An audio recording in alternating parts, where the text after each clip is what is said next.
Hello जवानों, कैसे हो? बढ़िया हो? तो भाई साहब देखो, आखिरकार हम सर्किट सॉल्विंग पे पहुंच ही चुके हैं प्यारे जवानों। बहुत मजा आने वाला है आपको, ठीक है। और यदि आपने रेजिस्टेंस की सर्किट सॉल्विंग सीख रखी है ना, तो फिर आपके लिए चुटकियों का खेल है। बस इसमें सारा खेल एक चीज का है जवानों, और वो खेल है आपको एक रिश्ता यूज करना पड़ेगा इसमें, Q equal to C into V. लेकिन ध्यान ये रखना है मेरे भाई, जिस जगह का Q होगा उसी जगह का C होगा और उसी जगह का V होगा। कहने का मतलब है कि यदि ये रिश्ता मैं इस कैपेसिटर के लिए लगाना चाहूं तो इसी कैपेसिटर का Q, इसी कैपेसिटर से इसी कैपेसिटर का C और इसी कैपेसिटर का V हमें यूज करना है। आप सबको मालूम है Q का क्या मतलब है, C का क्या मतलब है और V का क्या मतलब है। V is the potential difference, it is not the potential. C is the capacitance and Q is the charge on the capacitor. और चार्ज ऑन द कैपेसिटर का मतलब क्या है, ऑलरेडी बता चुका हूं कि दोनों प्लेट्स को यदि हम ज्वाइन कर दें तो कितना चार्ज फ्लो होके जाएगा ये। हाँ, हालांकि यदि इक्वल और अपोजिट चार्ज जो अपने इन क्वेश्चंस में मिलने वाला ही है तो हम उसमें पॉजिटिव वैल्यू ले सकते हैं चार्ज की। जैसे इस पे प्लस Q है, माइनस Q है तो इसका चार्ज प्लस Q ले लेंगे, ठीक है। सेम ऐसे इसमें ले लेंगे। प्यारे जवानों, समझने की बात क्या है कि सर्किट सॉल्विंग में मैं वो केस करा रहा हूं आपको पहले, जब हम न्यूट्रल कैपेसिटर हैं सारे के सारे और उनको हम सोल्व करना सीख रहे हैं, ठीक है। मैंने ग्रुपिंग भी न्यूट्रल कैपेसिटर की ही करनी सिखाई है आपको। यदि उन पे पोलैरिटी होती है तो थोड़ा सा जो बातें हो थोड़ा बदल जाती हैं, लेकिन उन सबको समझने से पहले हमें एक बार सिंपल वाली बातें तो आनी चाहिए अच्छे से। हाँ, तो भाई साहब पहले हम इनको अच्छे से करने वाले हैं और ये अच्छे से आ गए तो फिर हम अगले टॉपिक की तरफ मूव करेंगे। तो प्यारे जवानों, पहले आप इनको तसल्ली से समझिए। अब आप ये समझिए कि हम बहुत ज्यादा बचा नहीं है कुछ भी, अब प्रैक्टिस बहुत ज्यादा बची है। बस प्रैक्टिस जितना जितना आप करोगे उतना उतना बातें बचेंगे, अदरवाइज अब रहने को कुछ भी खास नहीं है। एक एक्सप्रेशन एनर्जी का है और एक डाइलेक्ट्रिक का है बस, तो इसके अलावा कुछ भी नहीं है पूरे इसमें। लेकिन डिफरेंट डिफरेंट टाइप्स हैं, किस तरह से हम इन चीजों को आपस में, सर्किट सॉल्विंग के टाइप है वो, तो वो कितने भी कर सकते हैं अपन। तो हम धीरे धीरे सीखते चलेंगे, आप लोग साथ दें मेरा, ठीक है। तो पहले जवानों, आप सबको मालूम होना चाहिए कि दो कैपेसिटर सीरीज में लगा रखे हैं, तो जो नेट कैपेसिटेंस आने वाली है यहां पे वो दोनों का सीरीज कॉम्बिनेशन आ जाएगी, C1 into C2 divided by C1 plus C2। अब भाई हमें मालूम है कि यदि हमने इस बैटरी को कनेक्ट किया है, दोनों में एक ही रास्ता है, तो दोनों पर चार्ज सेम रहेगा। इस पर चार्ज यदि Q है तो इस पर भी Q ही रहेगा। और ये आएगा कैसे कि भाई ये बैटरी के पॉजिटिव से कनेक्ट है तो इस पे पॉजिटिव चार्ज आ जाएगा, तो इस पे माइनस का आ जाएगा। तो यहाँ प्लस का Q है तो ये माइनस का Q आएगा। और आपको मालूम है कि ये प्लेट और ये प्लेट तो दोनों ही किसी भी चीज से जुड़ी हुई नहीं है, तो इस पे माइनस का Q आया तो इस पे प्लस का Q आना चाहिए, तभी कुल मिला के न्यूट्रल रह सकती है, क्योंकि बैटरी का लफड़ा तो इस पे और इस पे आएगा। और जब ये प्लस Q आया तो यहाँ पे माइनस Q आएगा, और हालांकि बैटरी ने इधर प्लस Q दिया तो इधर माइनस Q देना, सीधी साधारण सी बात है। क्लियर है? और ये चीज आप ऐसे समझ लीजिए कि सीरीज के अंदर चार्ज Q फ्लो होके गया है सर्किट में, एक जितने भी कैपेसिटर सीरीज में होंगे सभी में एक ही वैल्यू जाएगी कैपेसिटर मतलब चार्ज की। इसमें Q है तो अगले में भी Q, 5 होते तो पांचों में Q Q Q Q, समझे कि नहीं? अब ऐसा मत कर देना कि टोटल चार्ज इसका भी Q इसका भी Q तो जी टोटल तो 2Q हो गया जी, ऐसा ना होता जी।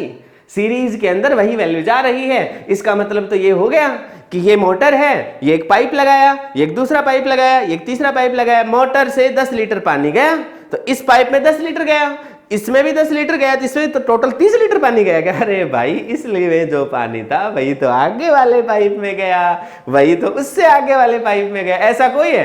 हाँ, तो बताओ जवानों, ये एक मोटर है और इसके आगे 3 पाइप जुड़े हुए हैं। मोटर एक पाइप में 10 लीटर पानी देती है 1 सेकंड में, तो टोटल कितना पानी दे रही है? अरे 10 ही दे रही है भाई। वो पानी आगे बह के जाएगा अगले पाइप में। बात समझ में आ रही है ना? सेम चीज यहाँ है कि भाई साहब चार्ज तो क्यों ही सप्लाई हो रहा है, ठीक है। तो जो Q चार्ज सप्लाई हो रहा है तो सीरीज वालों में सब में सेम रहेगा। तो प्यारे जवानों, यदि आप अब ध्यान से ये रिश्ता लगाना चाहोगे Q equal to C into V, सबसे ज्यादा इंपॉर्टेंट है यही कि ये भी नेट तो ये भी नेट तो ये भी नेट, और ये नेट Q निकालना है हमें, और ये C नेट कितना है? ये रहा C1 into C2 divided by C1 plus C2 और इंटू क्या आ चुका है भाई साहब? V। ठीक है, तो हमें क्या मिल गया है, Q मिल चुका है, सर्किट में कितना Q जाएगा। अब वो क्या पूछेगा आपसे, वो कहेगा पहले कैपेसिटर के अक्रॉस कितना पोटेंशियल डिफरेंस है वो बताओ, दूसरे कैपेसिटर के अक्रॉस कितना पोटेंशियल डिफरेंस है ये बताओ, लगा दो इक्वेशन। Q पता है तो फॉर पहला capacitor, for the C1 capacitor Q equal to C into V, पहले के लिए लगा रहे हैं तो ये B1 ये B1 ये B1। वो बात अलग है कि जो Q1 है पहले के अंदर जो चार्ज वो Q के बराबर ही है, वो तो उसकी वैल्यू है, वैल्यू तो हम लिखेंगे ही लिखेंगे, जो भी वैल्यू आएगी वो हम लिख ही देंगे, इनटू क्या आएगा V, क्लियर है, इक्वल टू ये क्या है भाई साहब C1 तो C1 लिखेंगे, इनटू ये क्या है साहब V1 तो V1 लिखेंगे, C1 से C1 निपट जाएगा। तो कहने का मतलब ये है कि जो V1 की वैल्यू आई है वो V1 कितना आएगा भाई, C2 into V divided by C1 जमा C2।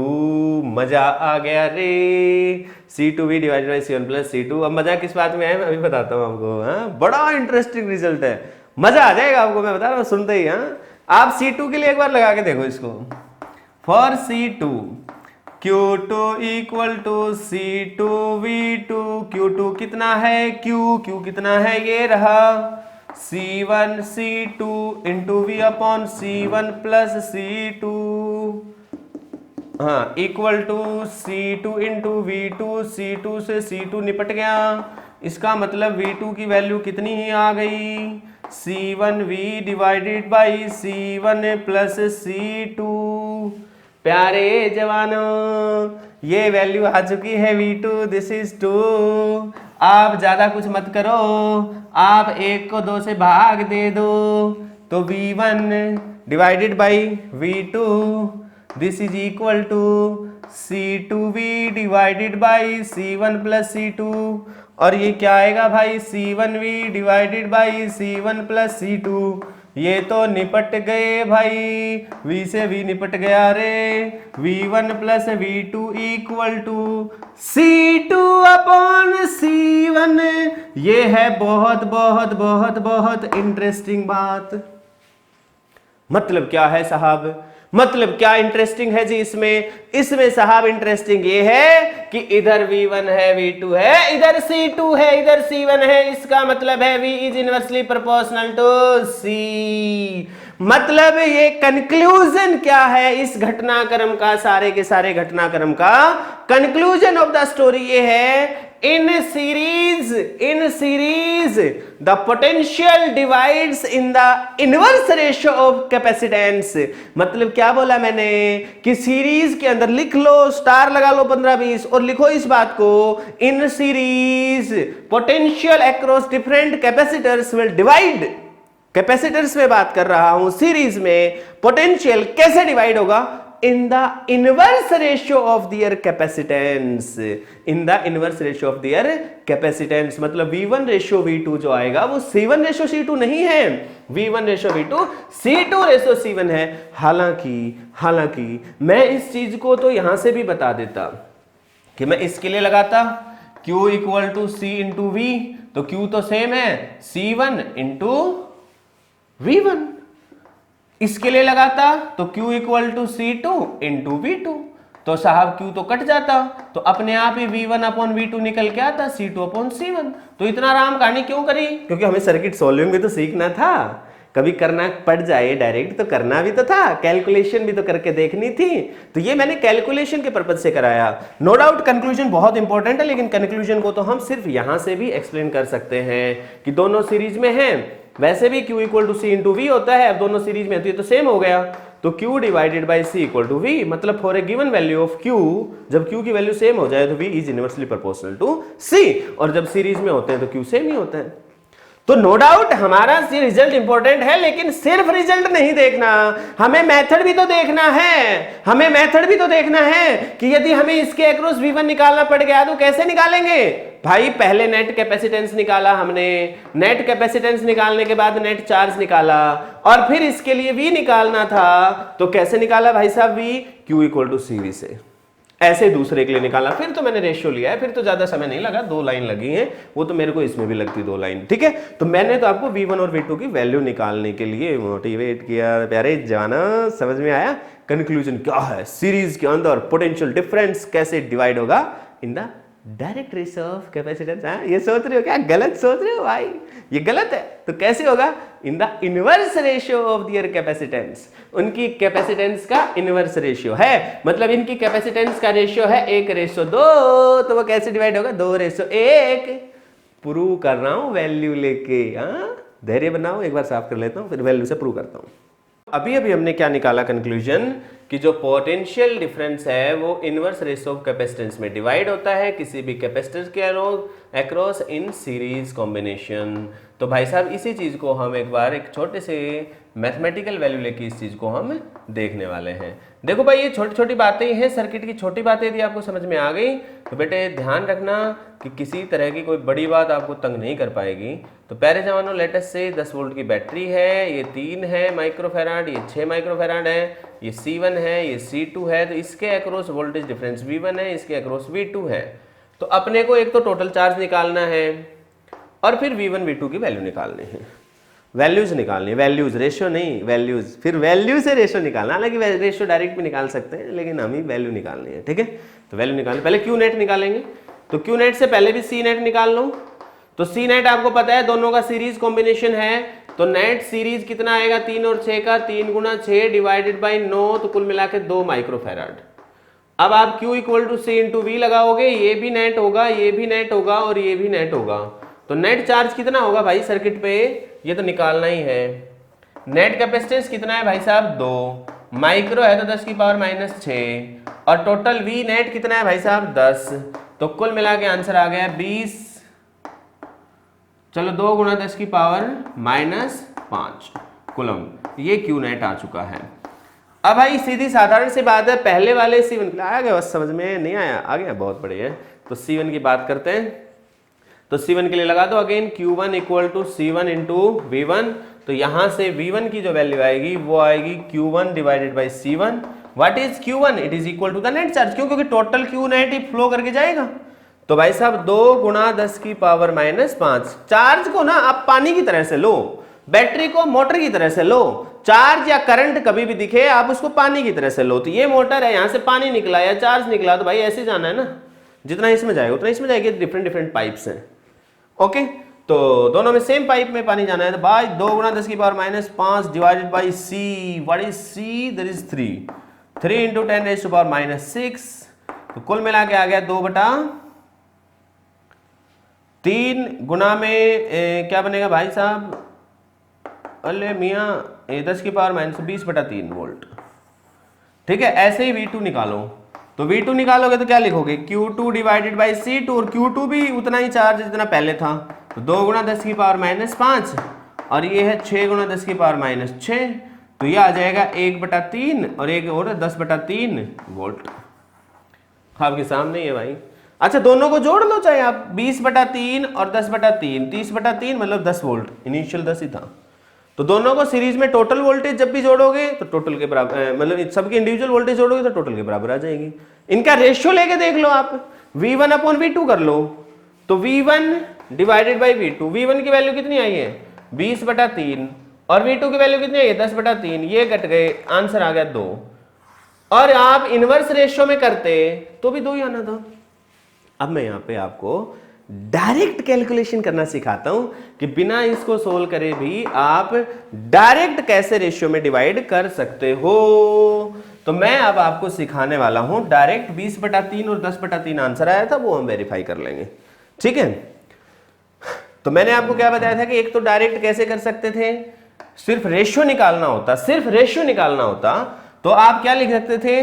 V equal to Q/C 1 1 1 divided by V2 equal to Q2 divided by C2। Q2 और Q1 बराबर हैं तो C2 अपॉन C1 मतलब 6/3, माइक्रो तो कट ही जाएगा, तो 2:1, यही आंसर आया था। लेकिन अब मैं आपको ये बता रहा हूं कि यदि वैल्यू भी निकालनी होगी तो छोटा मेथड क्या है, शॉर्ट ट्रिक क्या है, अब मैं वो समझाने वाला हूं। तो थोड़ा सा आपको ध्यान रखना है, कुछ नहीं करना यार। 9th 10th में हमने बहुत काम किया है। ये 10 वोल्ट है ना, ये टोटल वोल्टेज है।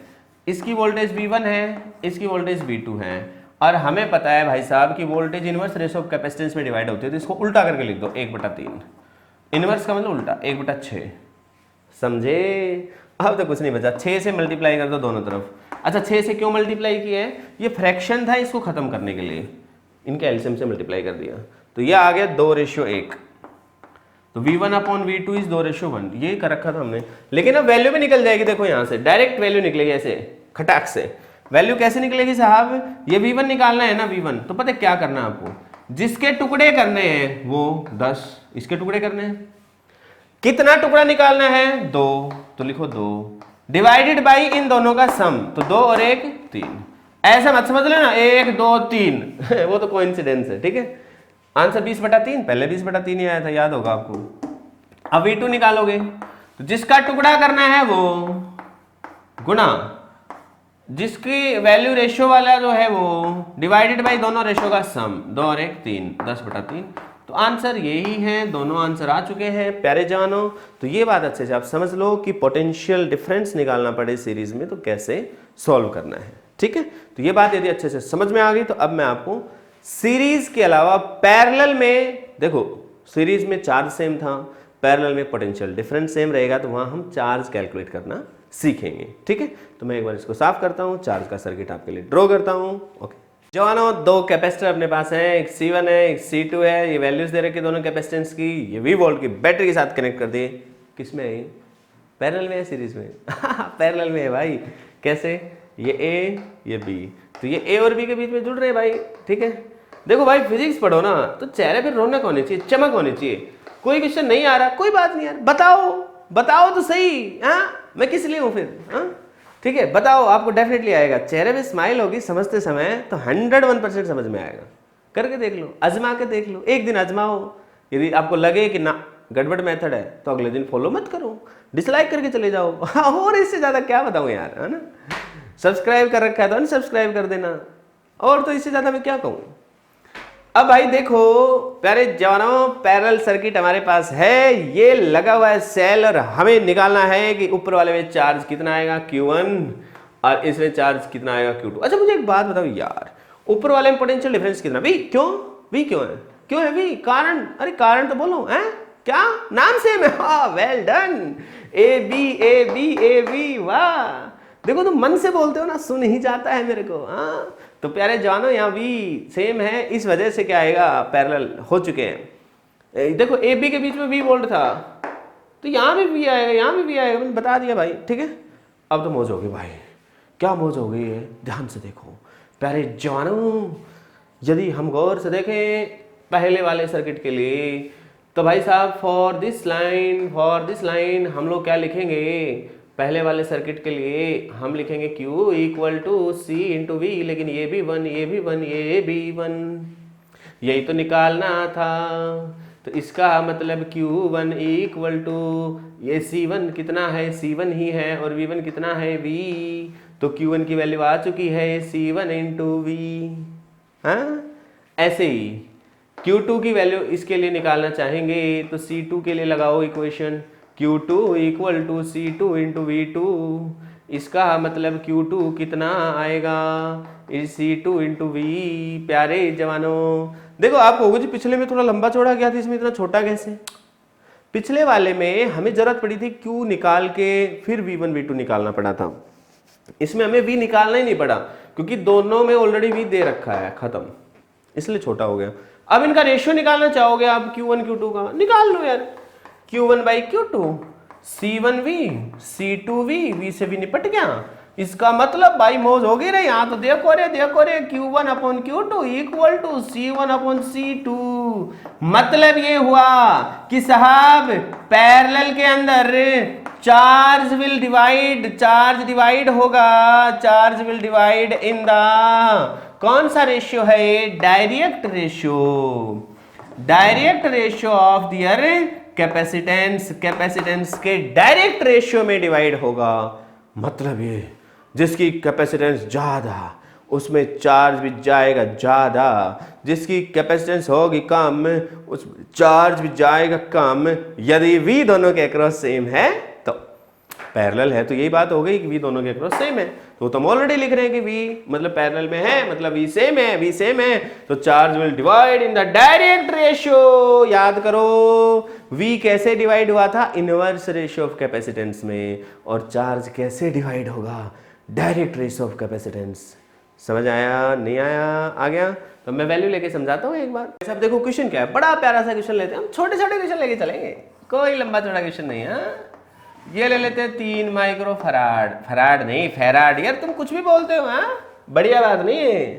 कितने महान साइंटिस्ट को आप फराड फराड कह रहे हो, हाँ बढ़िया बात है, उनके नाम पे है, अच्छी बात तो नहीं है नाम बिगाड़ना किसी का। हाँ मैंने तुम्हें कभी, तुम्हारा कभी नाम बिगाड़ा, मैंने कभी बिगाड़ा? आप एक बार याद करके देखो, कभी मैंने नाम बिगाड़ा? मतलब नहीं है, फिर भी यार तुम कमाल करते हो, तुमने तो बिगाड़ दिया होगा मेरे को मालूम है तुम्हारा।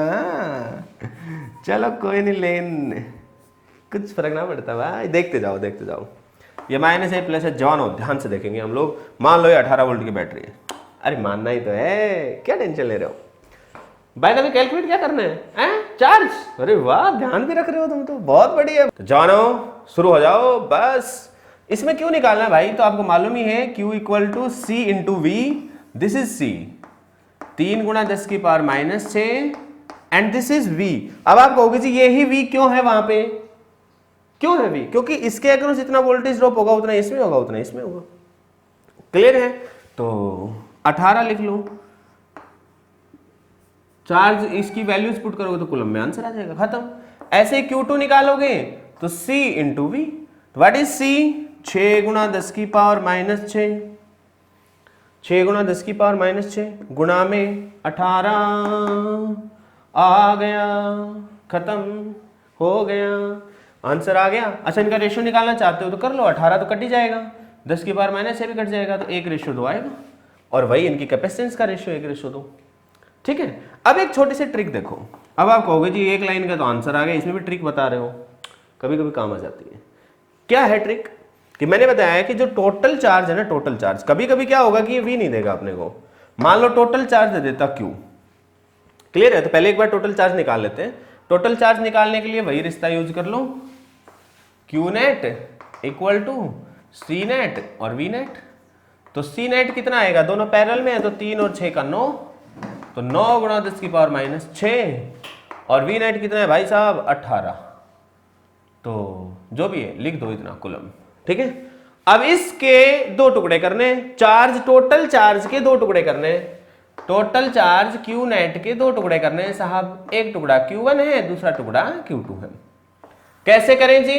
डायरेक्ट रेशियो ऑफ कैपेसिटेंस में C1 C2 में, C1 की वैल्यू कितनी है साहब 3, इसकी वैल्यू कितनी है साहब 6, तो रेशियो क्या आएगा 1:2। मतलब यदि Q1 निकालना है तो वही तरीका अप्लाई करो, Q नेट लिखो 9 गुणा 10 की पावर -6 गुणा 18 डिवाइडेड बाई, टोटल लिख दिया, टोटल चार्ज, फिर डिवाइडेड नहीं, गुणा में जो रेशियो था वो लिखो, डिवाइडेड बाई दोनों का सम 3, ये आंसर है Q1 का, खत्म। अब आपको होगी तो अलग है, अलग नहीं है, सेम है। देखो 3 तिया 9, तो 3 गुणा 18 गुणा 10 की पावर -6, वही है।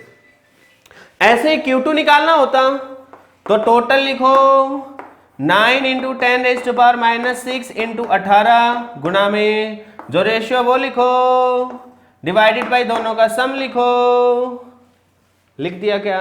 बहुत बढ़िया है। तो भाई साहब क्या हो गया, Q2 Q1 दोनों, अब ये भी वही है भाई, 3 तिया 9, 3 दूनी 6, तो 6 गुणा 18। क्लियर है? तो प्यारे जवानों हो गया। तो आप कहोगे जी ये ट्रिक है, हैं? ये तो इतना बड़ा मेथड है और आप इसको ट्रिक कह रहे हो। मैंने क्या बताया भाई कि जब चार्ज दे रखा हो उस समय, क्योंकि जब चार्ज दे रखा होता ना तो आप डायरेक्ट ये नहीं लगा पाते C इंटू वी, बात समझ रहे हो? क्योंकि यहाँ का क्यों पता, ये टोटल चार्ज पता होता है, यहाँ का V पता नहीं होता, तो फिर आपको V कैलकुलेट करना पड़ता। बात तो वही है।